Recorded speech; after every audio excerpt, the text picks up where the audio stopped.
Y bienvenidos a un J-Men, que hacía un montón que no grababa un J-Men. ¿Por qué? No lo sé, porque hay muchos temas y últimamente con los shorts puedo lanzar esas preguntas y luego se hablan en los directos. Así que me veía un poquito, pues no necesitado de hacer estas cosas, pero sí que me apetece hablar de algo que es difícil de explicar y para eso necesito tiempo. Y como normalmente en los directos no tengo tiempo de nada, la idea es hablar de lo que es el sense of wonder, el sentido de la maravilla, ¿vale? Que se dice muchas veces. O no sé si sentido de la maravilla, la expectación. El sense of wonder es definido realmente, y os lo digo así, es un concepto inglés, no os digo americano, digo anglosajón en general, que viene de la ciencia ficción realmente, ¿de acuerdo? A ver, os lo digo con entradas. Desde el diccionario Oxford de la ciencia ficción le dicen como sentimiento despertar o increíble encontronazo por la expansión, el despertar de lo que es posible por una confrontación con lo vasto del espacio y el tiempo que nos trae la lectura de la ciencia ficción. Bueno, si lo he traducido así a lo bestia. Hay otros que han dicho que ese se considera uno de los atributos primarios, al menos desde la era del pulp. O sea, aquí especificaba aún más, ¿vale? Se da sobre todo por lo que son las revistas que producían todo esto. Otros lo han definido como una reacción emocional a que el lector, ¿cómo se dice?, tiene de confrontar, entender y ver conceptos nuevos en contextos de nueva información que no tiene. El sentido de la maravilla, para que lo entendáis, en unos conceptos de esto sería, cuando lees ciencia ficción, sea cómic, incluso cuando lo ves, lo podría añadir yo a eso. El sentido de la maravilla es cuando algo, un concepto choca, dentro de lo que están planteando hay un concepto que explota, choca y te da en la cara. Puede ser un concepto escrito, en el caso de la lectura estamos hablando normalmente de reacciones, de hechos, de teorías. En cómic puede ser un audiovisual, el Centro de Maravilla puede ser una escena. Por ejemplo, una cosa que tiene la ciencia ficción en el Sentido de la Maravilla. Vosotros os acordáis de Star Wars, la intro, episodio 4, al principio. Sale la corbeta galileana, hostia, esas son naves. De repente, ves pasar desde el pico y te va ocupando toda la pantalla. Ese sentido extraño de te ha atrapado ese pez grande comiéndose el pez chico. Es un momento increíble. Ese tipo de cosas, por ejemplo, pueden producir esas sensaciones, ese momento del sentido de la maravilla, de espectador, de maravillarse. ¿Qué ocurre? En cómic, que es donde normalmente yo voy a aplicarlo, porque es bastante fácil definirlo dentro de las películas, por ejemplo, es cuando te produce o libros te produce un cambio de paradigma. Por ejemplo, algo maravilloso, no lo achacaría. Si todos lo achacan siempre a la ciencia ficción, a la fantasía en general. ¿Por qué? Porque también estamos hablando de la ciencia ficción, no es dura, ¿vale? No hay una ciencia ficción dura que intenta tecnológicamente funcionar ni crear.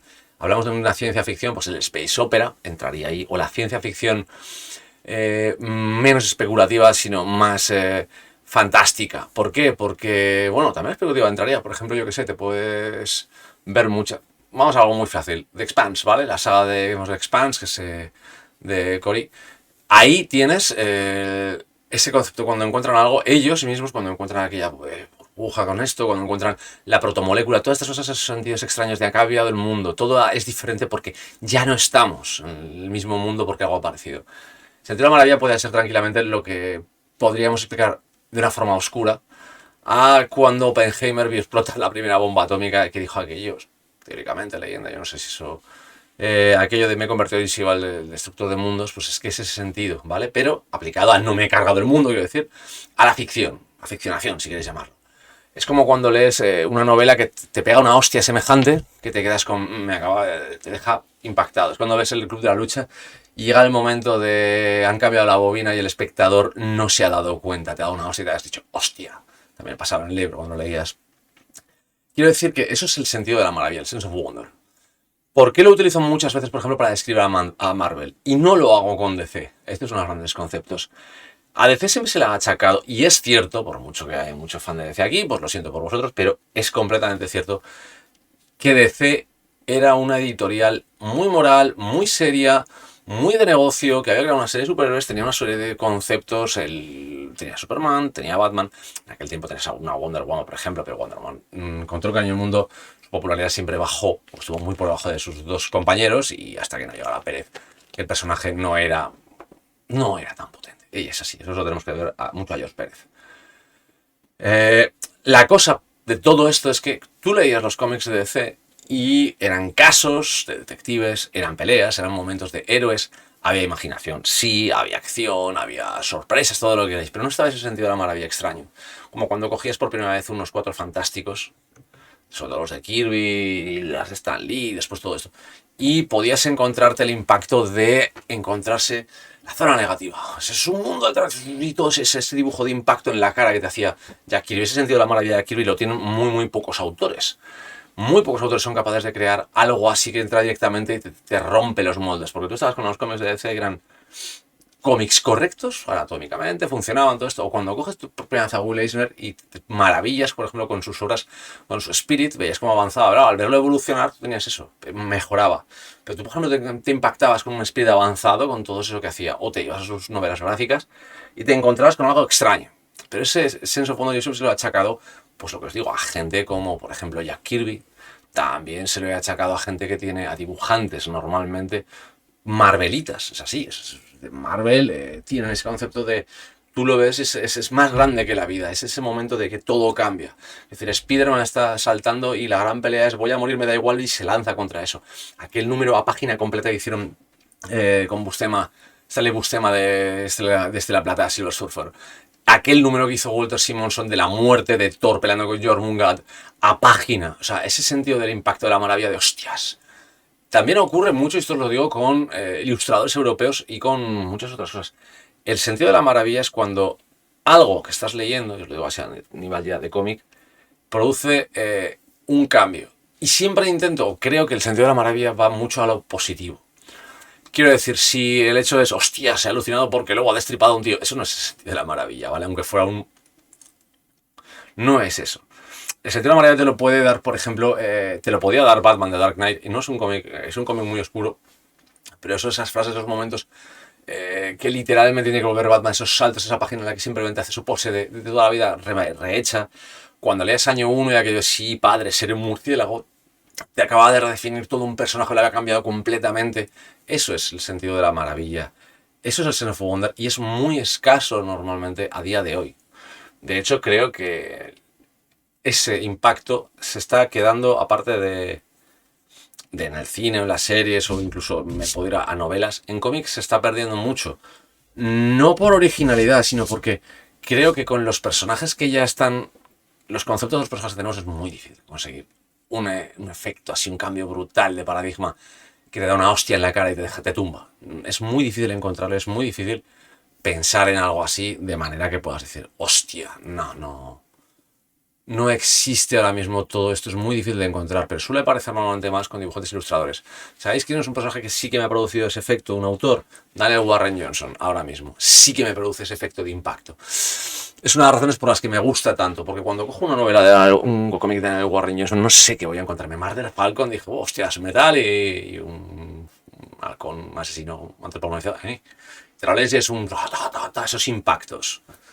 Ese sentido de la maravilla es lo que yo, quiero decirlo, cuando lo uso normalmente para hablar de cómics o de algún otro detalle, es como por ejemplo cuando llegabas al punto de ver Blade Runner y veías el coche volador que se lo llevaba hasta la Tyrell, tú veías toda esa ciudad, ya desde arriba, los carteles, los menores, todo eso era un...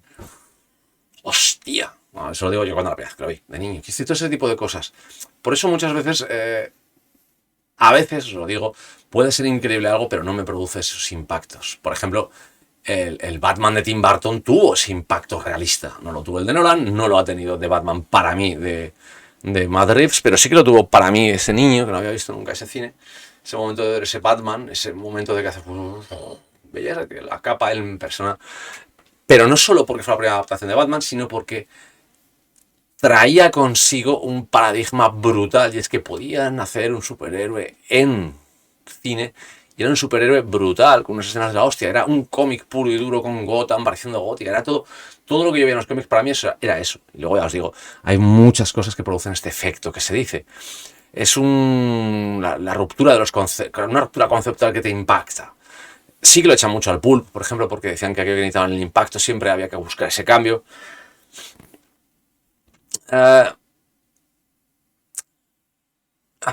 También unas cosas que dicen es que normalmente a día de hoy se pierde este sentido de esto por culpa de que estamos viviendo una época de ya no crear el efecto, no crear algo nuevo que haga eso, sino reutilizar, recrear, reusar, reboots, remakes o simplemente continuar el mismo personaje 1000 veces y no produce eso. Creo que de hecho eso es puede ser el impacto que hemos perdido. Por ejemplo, yo voy a deciros algo, a mí no soy muy fan de Mrs. Marvel, es así de simple, me refiero a Mrs. Marvel, la nueva, la Kamala, pero su primer cómic me maravilló porque estábamos ante primero un personaje nuevo, que era de una raza de los inhumanos, tal cual, y de repente ya no era un inhumano dentro de los inhumanos aislado, no, era una inhumana que vivía ahí en la calle, es normal, que era musulmana, que era diferente y tenía esperanza, tenía muchas cosas. Eso, por ejemplo, te puede decir que ese tipo de cosas, con Alfon además dibujando, tiene muchos efectos de ese tipo, pero ese impacto tampoco lo tenía. Sí que era un personaje original, pero no producía ese impacto. Yo no sé por qué. Es decir, tú podías ver en aquella época, o sea, tú cogías un Superman de Byrne, tenía ese efecto increíble de, ostras, qué bueno es esto. Y sabías que habías leído de Superman un huevo, pero era un... ¡Wow! También pasa con Wonder Woman, Mujer Maravilla. También pasó, por ejemplo, en Marvel los X-Men, y esto os lo digo, ese primer Giant Size produjo ese efecto. Por ejemplo, hace mucho que no vemos eso. Yo os lo digo que el padre de todo esto para mí en los cómics siempre ha sido Jack Kirby. Es el padre de esa sensación maravillosa. Y bueno, no sé, esto es lo que quería hablar, solamente quería comentarlo, quería ver si hay más locos como yo que entienden estos conceptos o les gusta el poder hablar un poquito. Dejadme alguna opinión. Vamos a conversar de vez en cuando de alguna cosa, aunque sea en los comentarios berreándonos. Vale, otro vídeo si es necesario para hablarlo.